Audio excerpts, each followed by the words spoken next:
if you just want to give a little bit of introduction as to who you are and what you do, we can start off with that. Yeah, no problem. So my artist name is Dark and Dark, and I'm a music producer. Um, and basically, I do various styles of electronic dance music. Um, and recently, I've been doing audio visuals, and that's what I'm doing right now.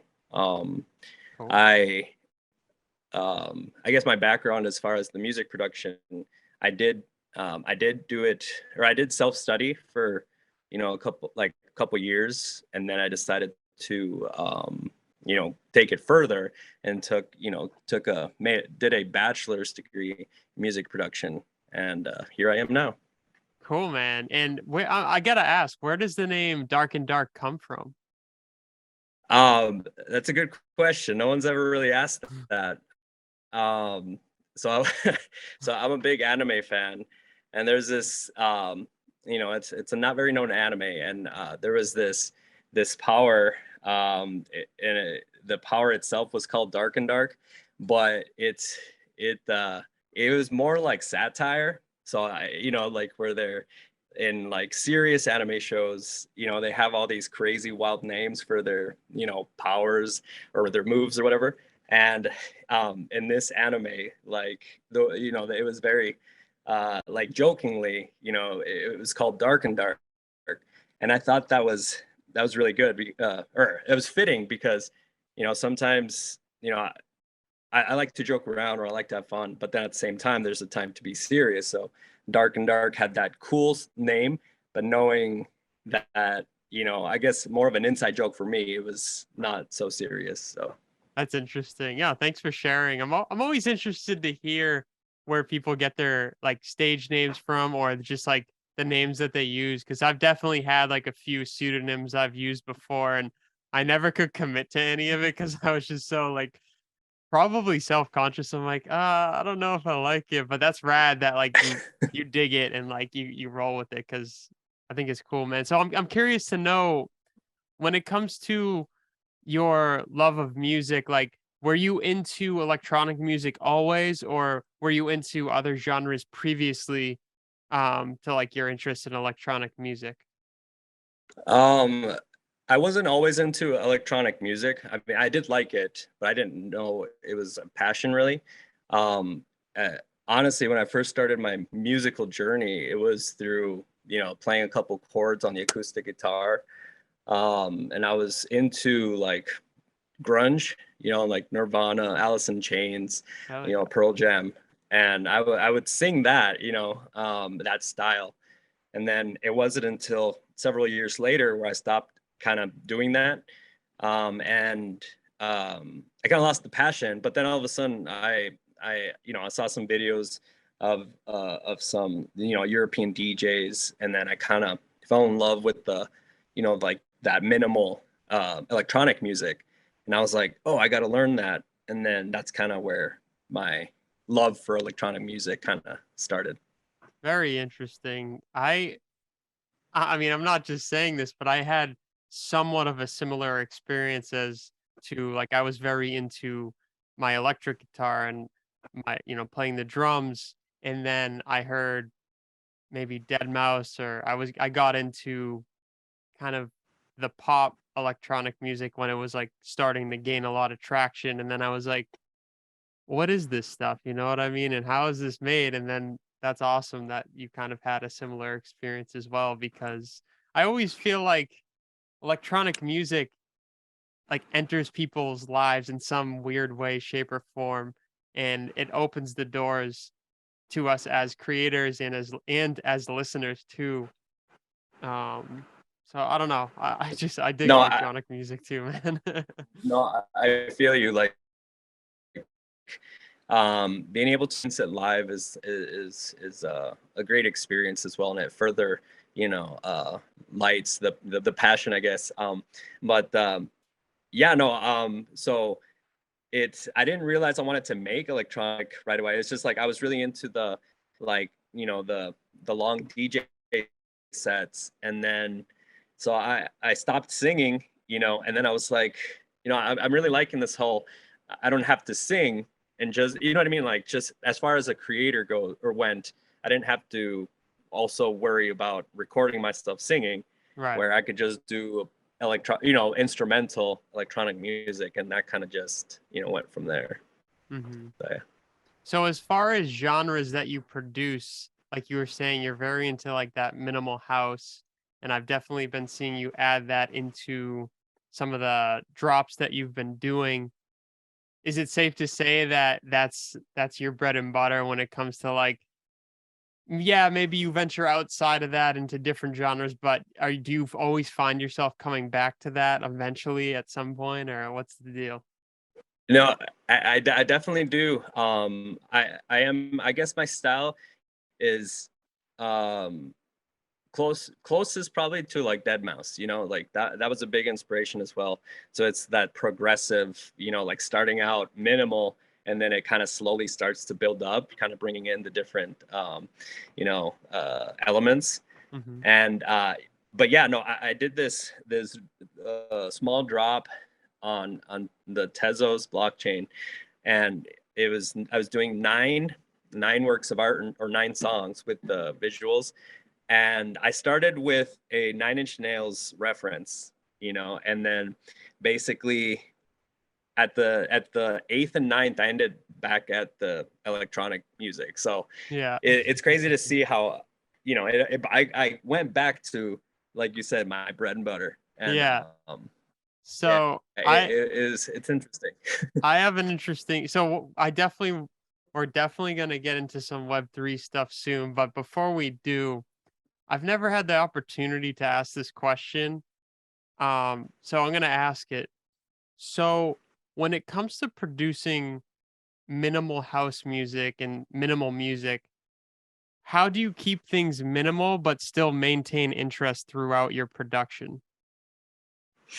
um, so the interest part really comes down to giving it that human feel, as far as, you know uh, it it's kind of the I wouldn't say it's a secret, but a lot of people forget, like if you're working on the grid in your DAW or your audio workstation, it's very like, it's very on the grid. And then to keep it interest, it really just comes down to, you know, making a lot of the notes imperfect, and then doing well, I guess that's a very more technical answer, I guess. But No, I'm down for it. Go as technical as we can. I'm down.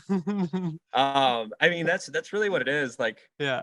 it's, I'm pretty sure you heard less is more sometimes, right? Yeah. So I guess that's why the minimal, like, I don't know, there's something about a minute, like just when it starts off with a simple kick, like the kick, kick, Of kick, course. and then all of a sudden you it just comes in, you open up the full bass, and that right there is interesting to me, and then all of a sudden you bring in the hi-hats, and it's just those 3 elements, you can do that for like a whole minute. Well, I mean, not a minute, but Yeah. it's just, I don't know, I really don't know how to explain it. But I haven't been asked that question either, so I'm like Yeah. I sitting here mean, trying to, I try to yeah. ask myself too, because I always find, like, I'm sure you find yourself sometimes being in a situation where you're like, this drags out for too long. Now I have to figure out a way. It's like problem solving. Like, I need to make this section just a little bit like a different variant of the first section, but not the same, but still have the same like idea, but also add something new, like that can maybe the listener won't even know about, but it is a feeling more so than like, oh, hey, there's like a shaker that comes in at like, 35 seconds or something like that. Or I don't know. You know what I mean? Yeah, no, you said something right. It's the feeling, right? It doesn't have to be something so like in your face, like even just adding little swells, right before the next set, or the next bar starts, but yeah, like little swells, little, you know what I mean, like just anything that they don't have to necessarily, know that it's happening, just feel it, like you said. So that Yeah, no, and that before we don't have to like draw out this too, but this is such an interesting subject to me, so I apologize if I'm like continuously going on about it. But like one more thing that I think about is how like using a filter can even like have a large impact on the way that you build out a song. Like maybe you start off with a loop and there's no filter on it. And then you're like, you know what? Maybe I don't need the high end. And then like that, like, I don't know. It's just so interesting to me because sometimes we think we need to add more, but sometimes, like you were saying, the whole less is more. Maybe we need to take more out to take. add more later or something, you know?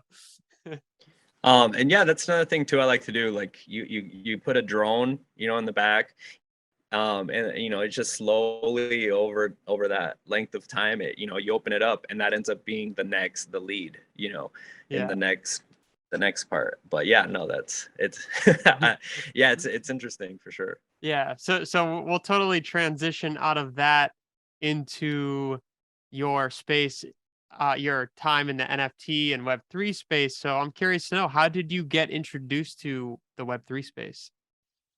Um, Honestly, like I got introduced by I first got into crypto. Well, I guess just getting into crypto first, like through Robinhood. Like at first Hmm. I was like, oh, you can invest on your phone. Like I thought you had to go to people and all that. Right. And so started doing that. And then, that's when I kind of saw the crypto side of it, where it's like Bitcoin, the whole Doge thing, and Ethereum. And I remember seeing Ethereum when it was like $200, and I was like, dang. And then from there, there was an article that just came up, and I read, and it said like, oh, people are making big amounts of money on NFT. Well, actually, the first time I read about an NFT, it explained what it was, and I was like, oh, I should, people could put music to it. And then all of a sudden, like another article down, it says so and so made millions of dollars. It's like, oh, okay, it makes sense. People are already doing it. And then that's where I kind of, hopped in and, started looking up like Rarible or, just whatever was popular at that time. Hmm. And then kind of went from there. And what year, like, was this? How long ago was this? Um, this was actually um, the year that I got into NFTs was 2021, like around February or March, Hmm. because I did my first NFT on Ethereum. It was like March 2021, Hmm. And and so I notice a lot of your NFTs, of course, have some type of graphic design element. I believe you do 3D design as well, right? And where are you doing your 3D design for the most part right now? um the I'm doing on the Ethereum blockchain. I guess the platform OpenSea and Foundation is kind of where I'm doing my. So as far as like creating, I mean, like where Oh, you like creating? creating? Yes, Oh, yes. where? Oh, okay, Yeah. like Cinema 4D, like Oh, what okay. software? Yeah, yeah. What Or software? oh, okay. Yeah, sorry about Yeah. that. No, no. Yeah, so I use Cinema 4D for the 3D part, and then I use After Effects and Adobe Premiere to bring it all together, like the video. Hmm. And then the encoder that comes with that. It's Adobe Media Encoder. So that's kind of my go-tos. Hmm. So when it comes to these pieces that you're creating that you are minting as NFTs, what is coming first? Is the music coming first? Is the visual coming first? How does that usually work out for you? It does. That depends sometimes. Like it one time it will be like the art, and another it could be music. Recently I've been trying to do the music first, and then the 3D. um it I don't know, I guess it depends, because I've there's one time I kind of bit off more than I could chew, where I was like, I made the song first. It was like 2 minutes and 20 seconds long, and then I said I'm gonna make an entire 3D. I'm gonna make like it's not going to be looping. It's going to be all like 2 minutes worth of visual art, and that I couldn't finish it. Like it's hard to come up with that many scenes to fit in 2 minutes, and I don't know. It's it just depends, I guess. Hmm. Yeah, I'm always interested to know. I do a little bit of graphic design myself. I'm still, I'm progressing at it. I'm getting better with each project, of course. And I think my answer would be similar too, is like sometimes the music will come first and maybe sometimes the visual idea will come first, or like maybe half of the visual idea comes and then I'm like, you know what? I could produce this really cool track with that. And then it all kind of just like formulates into what it becomes. Yeah. Uh, Sorry. no, Another you're good. part that, so I guess for me, it's like if I make the song first and then try to do the art, the 3D part is kind of where like I'm a beginner. Like I just started learning 3D. Like when I got into NFTs, like in that March of 2021, is I started like I'm gonna learn 3D art. So from there, it's like I've only so that's my limitation. So like my music part, like I can do that pretty well, or well enough to not stress about it. And then so if the song is done first, and now I have to like try to match my art to the song, then that's really hard because I'm very limited to what I can mold or make. Yeah. So if I make my art first, and that's already created, then I basically can make the music for me. It just comes easier or more natural. Right. So Very so yeah. interesting. So, as far as these pieces that you're creating, I'm noticing a reoccurring theme. There's some type of figure or character involved. Is there anything behind that, or is that you would care to share about the influence behind these figures or characters that you're involving in your art? Yeah. So what I noticed, um, like I've created, different styles of art where it's just like reactive, like blobs, or just random abstract. But for some reason, like I don't know, I started putting more like models, and it's either a male or female. And then Hmm. so a lot of my models have been mostly like the female model, right? And that comes from, like I mentioned earlier, I'm a big anime fan, and or just sci-fi movies. And there's a lot of movies that I've been drawn to where the strong female lead. So that kind of comes with me probably, I'm gonna make what I like, Yeah. because it'd be easier. And then so I've been putting more, I guess, the female model in my. I mean, it's not a specific person. It's more Hmm. so just I either pick the male model that that comes free with I use Daz. I don't know if you've heard of that for the 3D modeling, but that's where I get all the assets, and I basically just try to. Yeah. Well, I guess another reason why I also use the same model is because in order to kind of, it's a way for me to see where I'm at, or technically, like kind of being able to see, oh, I sucked this much last 3 months ago, and just I only suck this much now, or you know what I mean? Just Yeah, see I feel you. where I can take it. Yeah, of Um, course. but yeah. That's cool, man. I was just because I was going through your stuff on Ethereum, your stuff on Object, and I really that was very prominent in a lot of your pieces. And I was thinking there has to be something behind it. So it's interesting to hear. Like you were saying earlier, you're into anime and you're saying you take influence from certain characters in the anime that you watch. So that's really cool, man.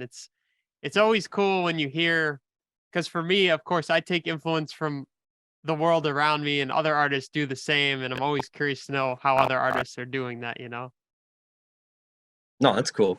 Yeah, man. That's cool. Can you hear me? Yeah, I can hear you. Cool. Yeah, I like blanked out for a second. Oh, okay. So as far as I'm just curious to know, how do you have like any ritual before you create? How do you get do you get in a zone before you create, or are you just like, all right, well, like it just comes naturally, like I'm sitting down, I'm making music today or whatever? Um, so for the music part or the audio visual or the 3D or kind of all of it? Uh I mean, more so the music, and also The we could, music. Okay. yeah. Okay. So with the music, you know, I've gotten to the point where like I know, you know, it is nice to practice, right? Just to make things, but um lately, or I guess over the past year or so, it's like I try to, if I try to choose what genre I want to make. If I'll open up my DAW and it's like, how do I feel? And it's like, oh, I want to make this style. And then I'll stick to that genre. And then basically what I do is I like to lay down the beginning, like know when it starts and when it ends. So, so I mark it down first. It's like it's gonna be, a minute 30 seconds long. And then from there, I basically, I try to figure out where the breaks are and then where the most energy is, and then kind of just build from there, really. Having the chords for personally, I like to lay down the chord structure throughout the whole song, and then now it's like I see that I see the end is near or not near, but you know what I mean. It's that's what's tough about making music sometimes is there's endless possibilities, so you can get stuck on that same 8 bar loop, and just kind of like where do I go from there, and then so that's kind of how I create music. Hmm. Very interesting. So back to the Web3 talk, you had mentioned how you got into Web3 and NFTs, but I'm curious to know what's making you stay here and kind of plant your flag as an artist here in Web3. Yeah. You probably hear this a lot, but the community, which is that's a big part of it. It's when I would make, I used to make a lot more music a lot faster, and I would always upload it to Twitter was one place I'd upload it, and then but over the course of time, as far as the community, like I only ever had like 76 followers, and it's like, what am I doing wrong? Like, what is it, or why haven't I been able to tap into the 320 million people, in the US where I'm at? Right. But and then basically, as far as when just the little time that I was in the NFT community, I felt like there was a deeper connection with just people enjoying the music, right? Not saying it's not in the music community, but for some reason, like, in the same amount of time or a way shorter amount of time, like I was already up at like 200, 300, 400 followers on Twitter. And I was like, wow. So the community is definitely one big part. Everyone is so supportive. And Another reason too is just the value that I saw that people were placing on music. I've had people buy my song like through the Web 2, like basically just buying from iTunes. It's like, oh, $1, which I'm Right. grateful for that too.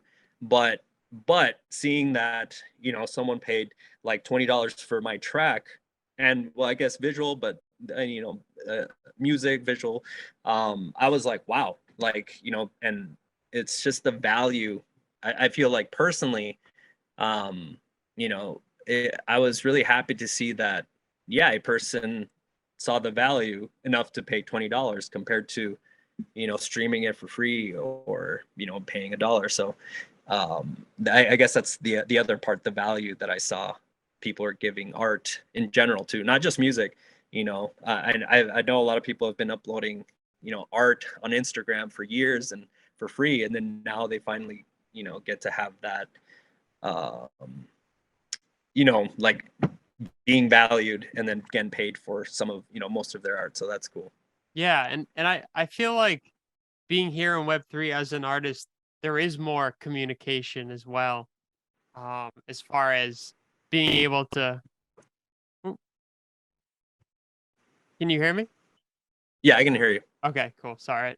So no, I was just saying, I feel like being here on Web3, there is a little bit more communication with artists. And for example, you can, of course, hop into space and start interacting with people who you have no idea who they are. And then next thing you know, you're like checking their stuff out. You're like, damn, this is really cool. So like it almost brings that experience of like we talk about the metaverse, but I feel like the metaverse too is just like bringing that human experience that we have in real life to the internet, and that's what's cool about what's going on Twitter right now. Even if it is a Web 2 platform, that ethos of Web 3 is being like almost leaked into how we're interacting with each other, if that makes sense.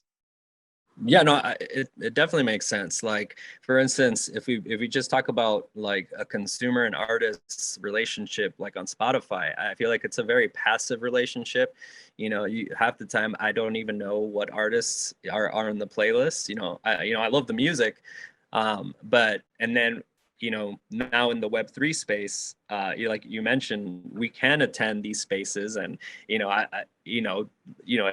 brings us closer to a more like proactive, or what I mean, a more interactive space. And so yeah, like in a lot of the spaces, I've never been in a room where it's like, whoa, so and so, it's like a Grammy winner, like won some Grammy, or like, oh, or over here, or like some award, and then like in that same space you have someone that like worked with various like the high level artists, whether like producing or mixing, and it's like in the SoundCloud days, or like, or even on Spotify, there's no way for me to even experience that as a consumer. And yeah, definitely it has brought us closer, I guess. Yeah, man. So as far as blockchains, I've seen you've done work on Tezos, you've done work on Ethereum. Those are the two I've seen most of your work on. Do you have any preference as to which blockchain you choose to mint on? Like maybe when you first got involved, you were geared towards something else, but maybe now you're like, I'm only on this blockchain. Like, how do you feel about that? um well, the when I first started, I did try out Ethereum blockchain, right? But the gas prices and the fees just to make one work of art, it was a little too high for me. It would mean $60 just to post it. It was a little much. So then I found out about the Tezos community, and as a learning 3D artist, like it was nice that it only cost me like 20 cents, or even if it was a dollar, or it was a lot.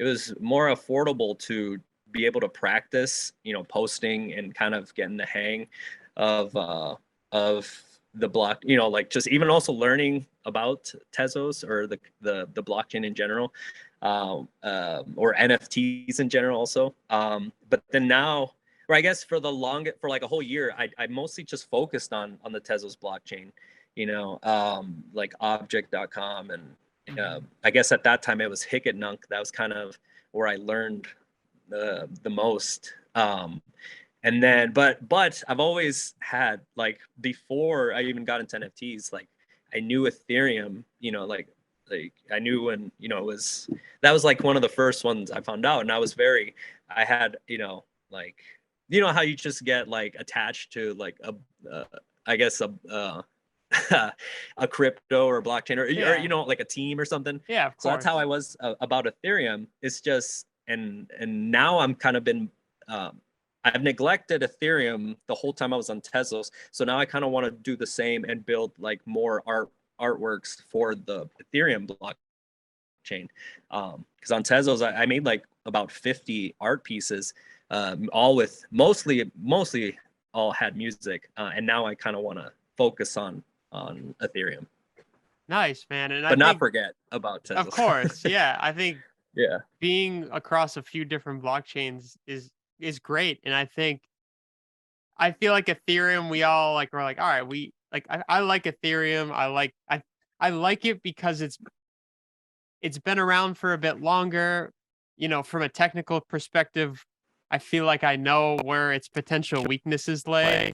So I don't know, man. Blockchains are really interesting. It's an interesting question to ask about like where are you minting? Because everyone has a different take on different blockchains and why they mint on that blockchain. And there's different, like you said, there's different communities around different blockchains. And it's just crazy when you hop into this space. You think you're like, yeah, I have a grasp on everything. And then like all of a sudden there's like, well, there's like 5 other blockchains that all these people are doing stuff on. And you're like, do I look into it or do I stick to one or what do I gotta do here, man? You know? Yeah, no, like, as I'm scrolling through Twitter, it's like, oh, there's Solana NFTs, there's Cardano NFTs, and it's like, dang, should I tap into those? And then now it's like, oh, there's I just recently heard about Avalanche ones or AVAX or Avalanche, I'm not sure what it was, but Yeah. you see, and it just there's these, new ones just keep popping up, and it's like I haven't even tapped into the full Ethereum ecosystem yet, or I haven't, fully, it's like it's hard to just move on, but and then I'm only also limited, or I only have so much time to even just create music in general for one blockchain, and then it's I don't know, it's kind of tough.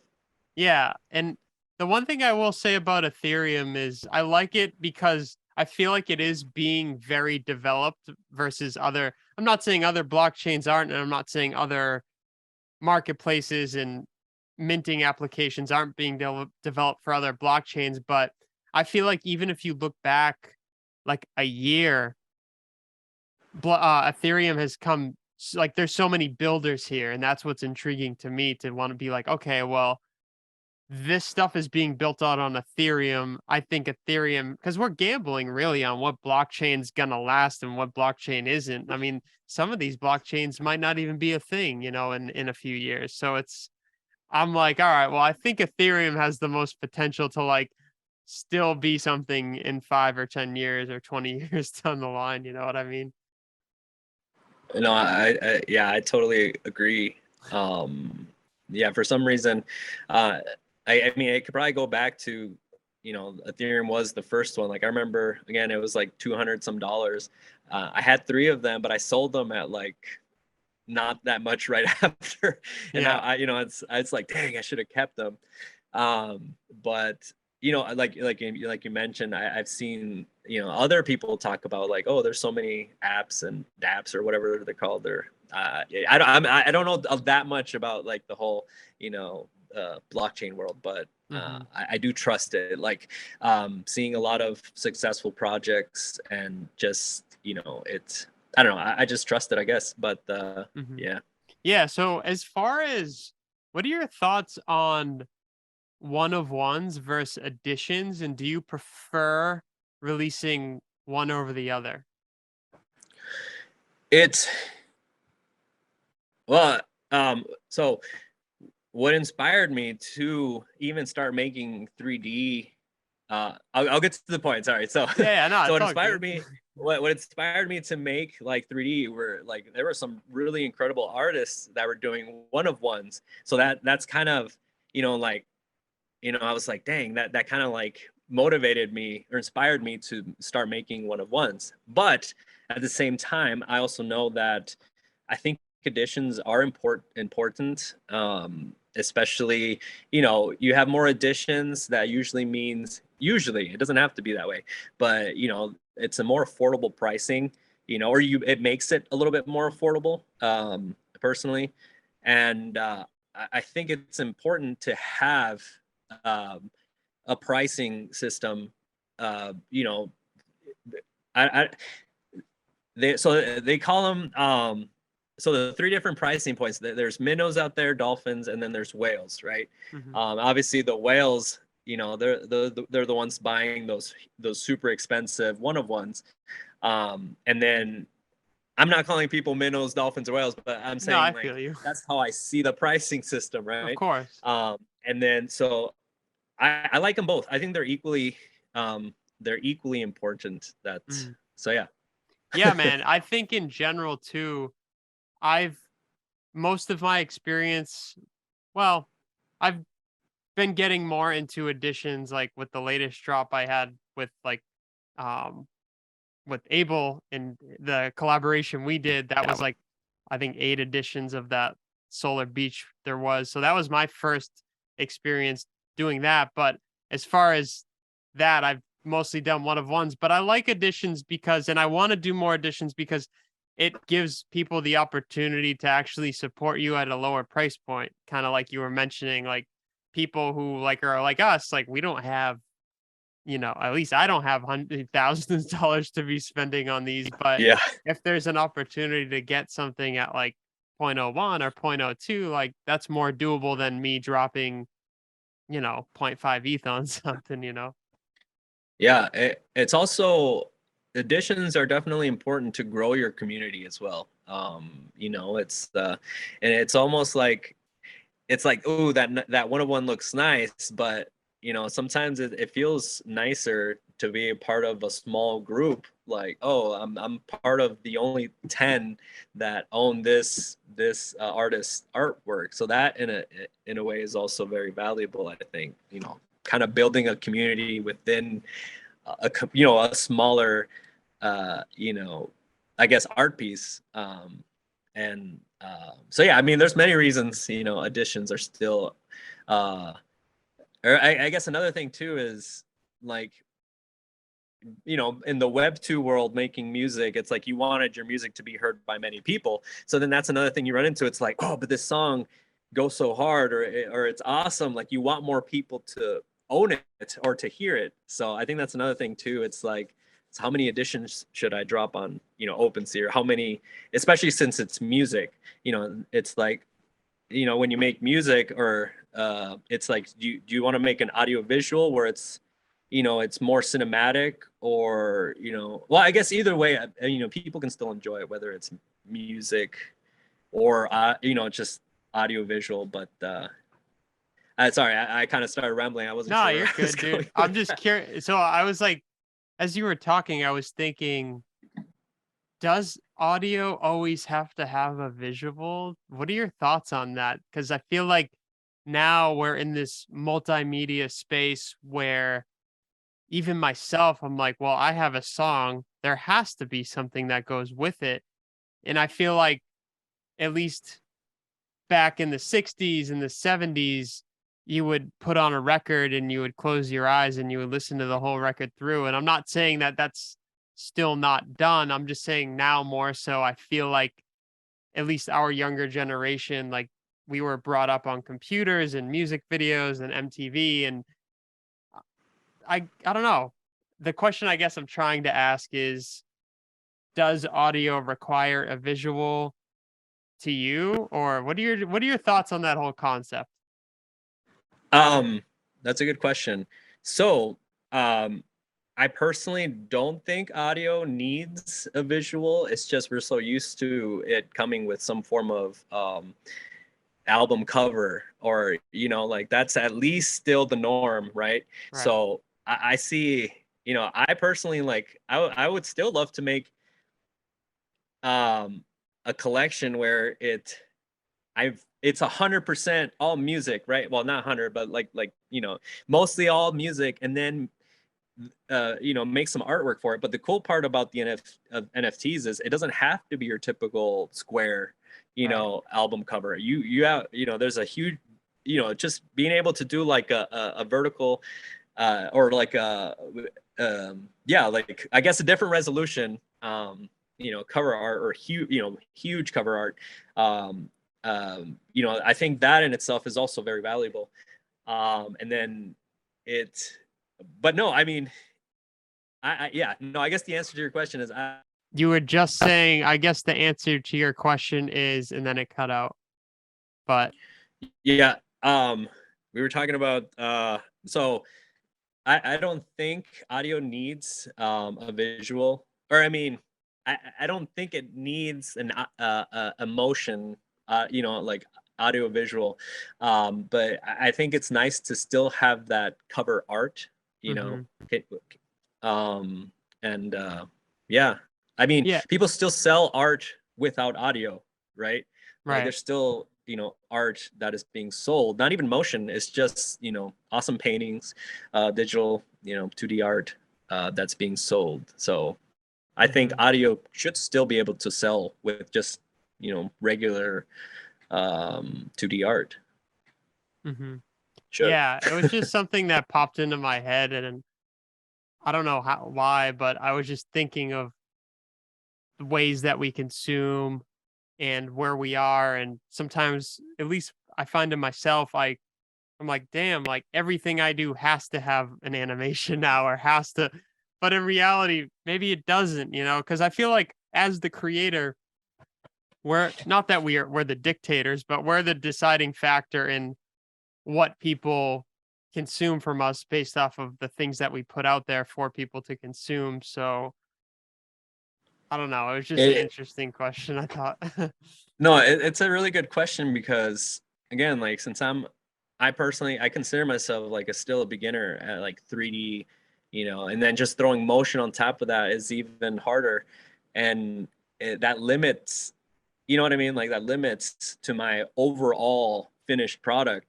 And when I first started making, my art pieces, like they were, it's like I almost felt like I had to put a lot of my older music just to kind of just because I know that the 3D visual that I had in my brain, or it wasn't, I know that it wasn't like the best, like Yeah. it's not what I wanted to portray or what I wanted to show.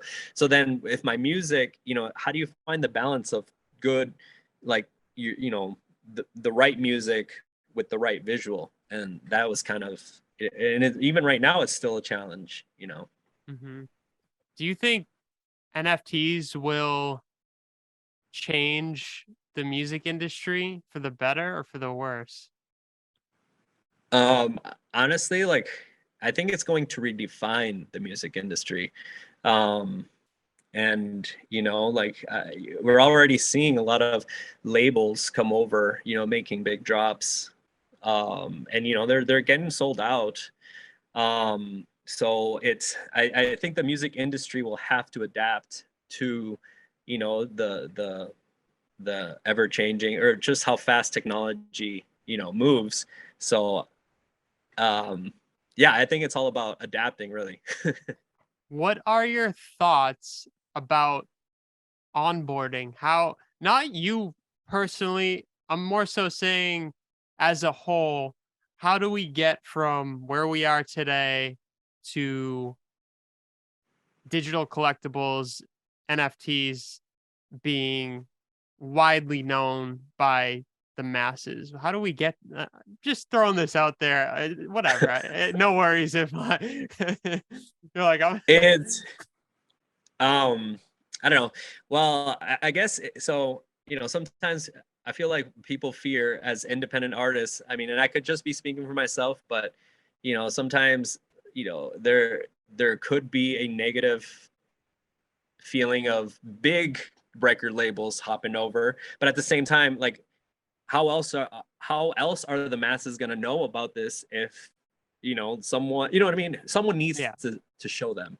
of course. So it's that's yeah, that's yeah. To kind of tack on to that, I think it will take some type of effortless, not even promotion of it, but I think the thing that has to come first, in my opinion, is the culture and just like the vibe. Like, for example, I have a favorite artist. I really like, not favorite artist, but I really like, I don't know, Mac DeMarco. He's like this indie artist. He does cool like synth wavy stuff. And if I wasn't into blockchain and NFTs and there was a song that he did that was associated with that, that would make me more intrigued to look into this versus being like, oh, someone made a $500,000 off a picture of a monkey or something like that. Cause it's like I have no connection with that. So I think the mass onboarding or the slow mass onboarding will come from interest in art versus interest in tech. You know what I mean? Yeah, no, I totally agree with that too. And I think it'll also be easier.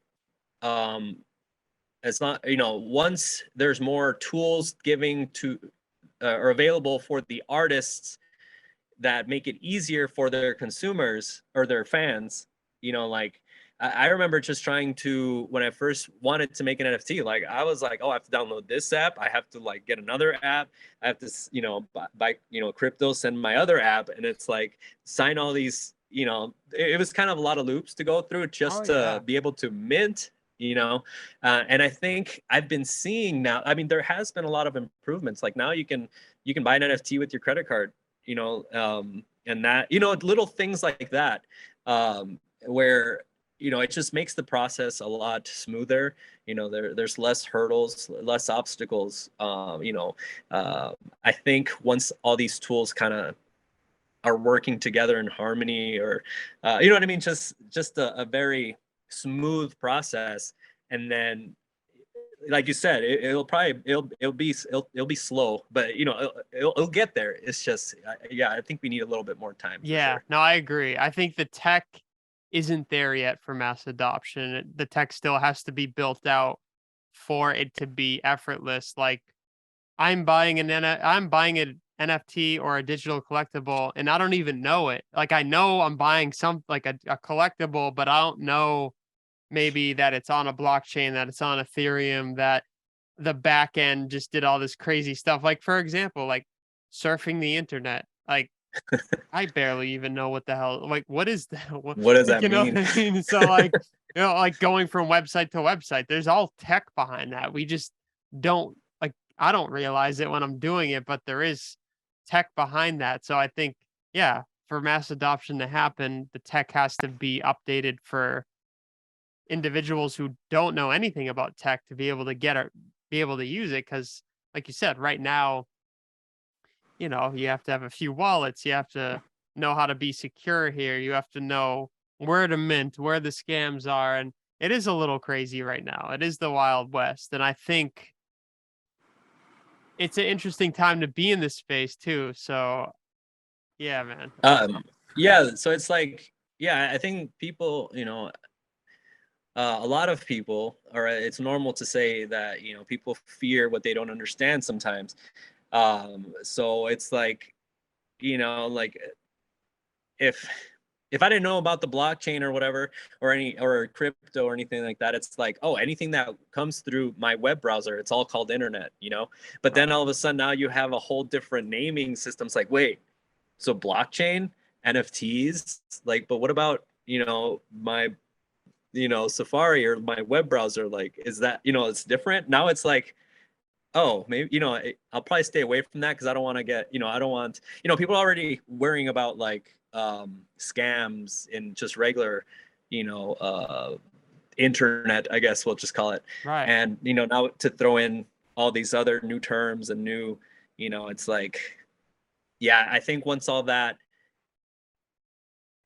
yeah, I don't know, like, we need more Yeah. time. That's all. For sure. That's Yeah, all it I'm is saying. interesting though how you were mentioning, oh, when I first got involved, there's the mint site, there's the wallet.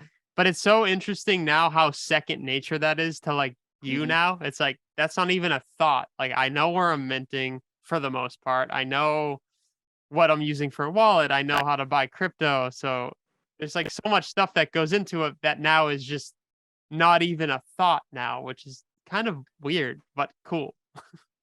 Yeah, no, and I think a lot of that just comes from, I think, people wanting, or just showing interest, or like really wanting to, like when I got into it, trying to make it, and it's like, it didn't stop me. But like, if someone wants to find, like, like you were saying, like, if you have, you like this artist, and then they have this thing going on, it's like you'll probably try really hard to get, what I mean, even if you have to like contact them, be like, hey, how do I do this, like, I need help, like, but yeah.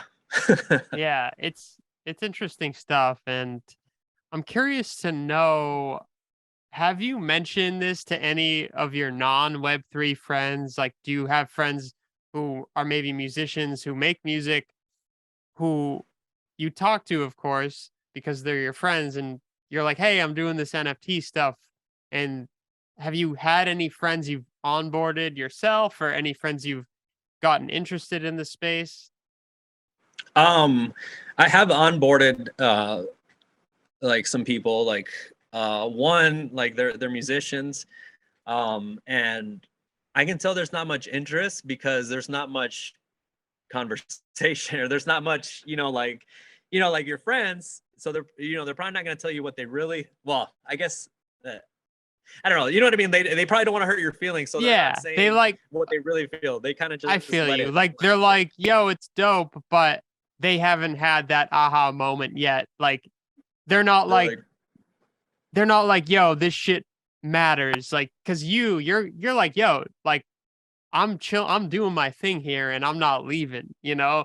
And they're yeah. like, "That's cool, man. Like I don't get it, but that's dope," you know? Like or not that they're saying that, but maybe that's the vibe if I were to guess. No, like they're I picture them like saying this. They're like right click save.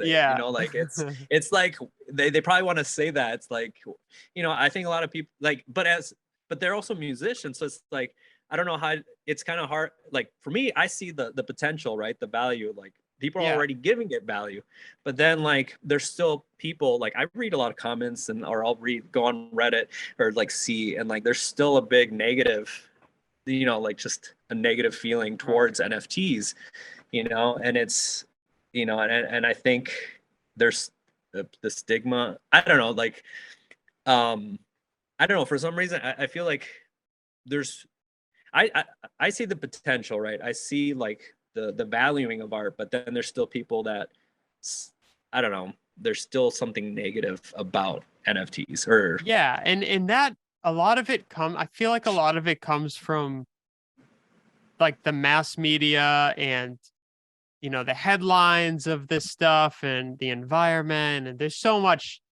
stuff that media can say that's negative towards it and I feel like when you haven't given it a real shot and you haven't dug deep and you haven't figured it out for yourself, it's hard to get on board with it because it's like it's the unknown. And if you're not interested in setting sail into the unknown, it's not going to be of interest to you just yet.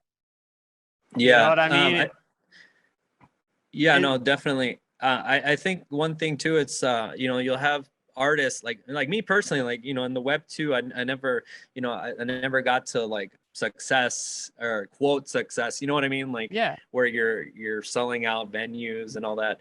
But you know, I wonder if there's some negative feeling coming from like I've put all this work into learning my instrument and then like but then someone just sold, like you said, a picture of a monkey for like $500,000, and I feel like sometimes there's still that kind of like feeling angry about it, maybe. Yeah. That's just diving deeper into the psyche, but you know, it's I don't know.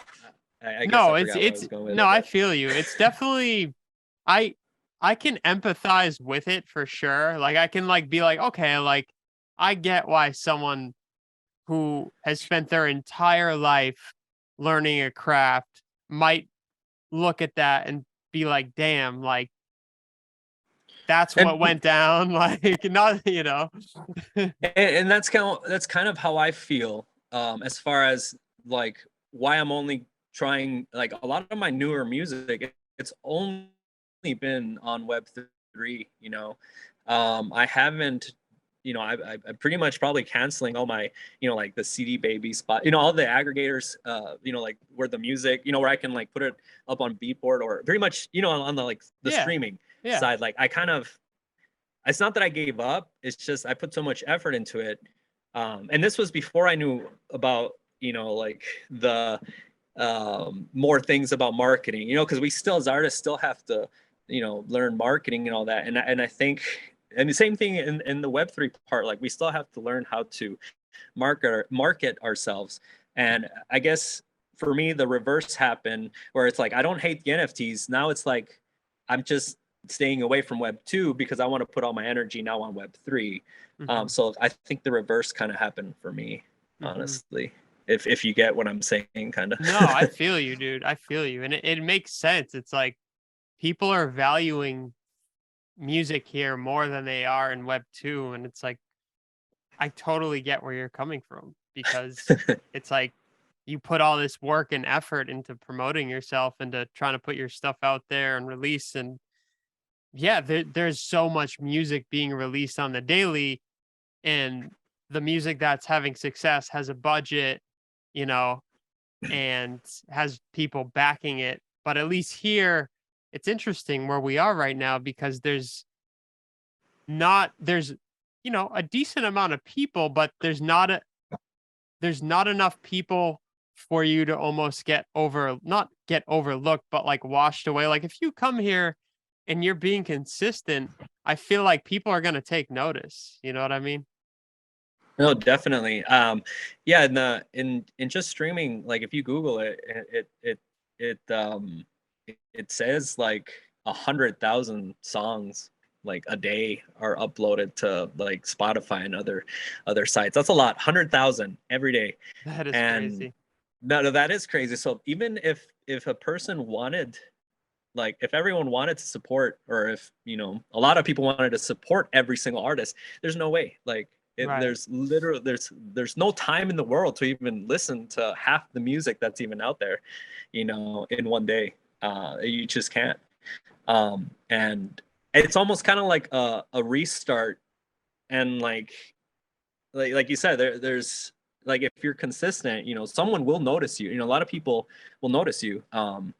Whereas like in the SoundCloud, but I guess I don't want to say that. I'm not saying that Web 2 is not the way to go either, because like it does work. There's the majority of people are still on Web 2. It's just like you're battling against algorithms also on Twitter, pretty much algorithms on every platform you go. So not only is it just your own marketing knowledge, now it's also, like what the algorithm wants, right? Right. So yeah, Yeah, it's an interesting kind of topic, but we've been going for around an hour now. We'll wind it down with a few questions, maybe just one or perfect. two more. Um, Kind of just a fun question I want to end it with, and that is, what is your favorite thing about music? My favorite thing about music is it has the ability to kind of take you spiritually or mentally or emotionally wherever you want to go. Like if you want to party for the weekend, and there's music for that. If you're feeling sad, there's music for that. Not only that, but it's also, music gives us access to memories as well. Like, so it's like you hear music, it gives you the emotion, but that emotion is probably also tied to a memory. And that's kind of my favorite part about music. That's awesome, Never man. quite thought of that, but yeah, that's kind of No, that's thank you kind of for the thing. sharing that. That's phenomenal. It's amazing how much of an impact one song or one chord progression can have on you, and you Yeah, associate a song with a feeling or a person or a place, and it it's just wild. It's wild stuff, man. So definitely. to end it off, what anything that's coming up next for you that you would like to share? Um, you know, the I kind of just create. So I guess I didn't really think of that. Yeah, no Really, worries, man. I mean, you know, obvi soon, like, you have pieces out there, of course, available, um, but like you said, you're probably in the middle of creating now, so I'm sure you'll yeah, no, have something soon. I'm working on some drum and bass music. That's kind of my next drop probably. But yeah, it really, I mean, I guess my goal is to kind of like just further create better visuals, but yeah, that was a really good question.